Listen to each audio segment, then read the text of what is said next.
Welcome back to the 3rd Gen differential and transfer case series. This is part 2, the transfer case. For this job, what we're going to need is 2 quarts of the Synchromax by Royal Purple. That'll be in the description. A 24mm socket with a torque wrench and a breaker bar. And we've got some crushed gaskets. I believe they're the same used as the rear diff. We'll find that out here shortly. I've positioned my drain pan right underneath the middle of the driver's door, halfway underneath, and that's where we're going to go find the transfer case and break loose that fill bolt first so that we can be sure we fill it if we drain it.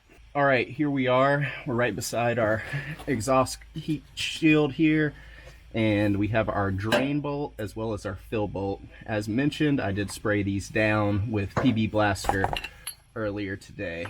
So we're going to twist these jokers to the left. If it will go on properly, there we go. And I don't expect anything to come out, but I do have my drain bucket beneath just in case. We just busted loose the fill. Let's go ahead and pull him out and set it to the side. Now the fill, ooh, glad I had that bucket there. It was a little overfilled. The filled does have this flat washer on it instead of a crush washer. I'll double check the internet and make sure someone didn't do that the wrong way, but that's a little bit different from the rear diff. Now that we have that out, we can go ahead and bust loose the drain bolt as well, since we know we can fill it. Hopefully not strip this. There we go. All right, let's get him draining too. Maybe reposition our pan. Yeah, it looks like the same little washer, flat washer on it. Woohoo! That's coming out quick. We'll need some kitty litter for the driveway. All right, guys, let yours drain. As always, I'm gonna run some through while the drain bolt's out, just to get any trash out that we can. And I'll show you, ooh, this one doesn't have a magnet on it. Interesting.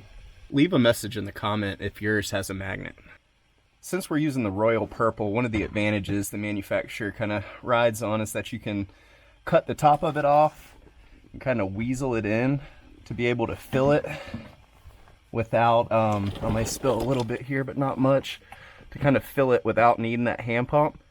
See me running just a little bit of that through and that Royal Purple coming out. I just wanted to flush the system just a little bit like we did with the rear. Now I'm going to tighten that plug back down after putting a new washer on to 29 foot-pounds. Now it's time to fill.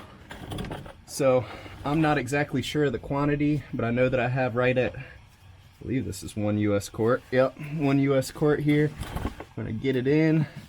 I'm just going to squeeze the entire quart in. Now I do have that hand pump if I need it here in a minute, due to the inconveniences of being able to tell when it's full with this bottle. But I'm going to try to use these bottles for you guys that may take your spare tire out for the rear diff so that you can use them there.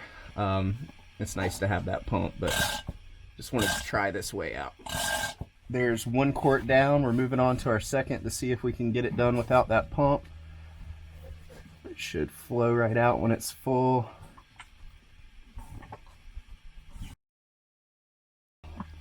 All right, we'll let it drain until it stops and then torque our fill bolt down to 29 foot-pounds. We just completed the transfer case fluid swap. I hope you guys enjoyed that. Leave me a like and a comment if you did.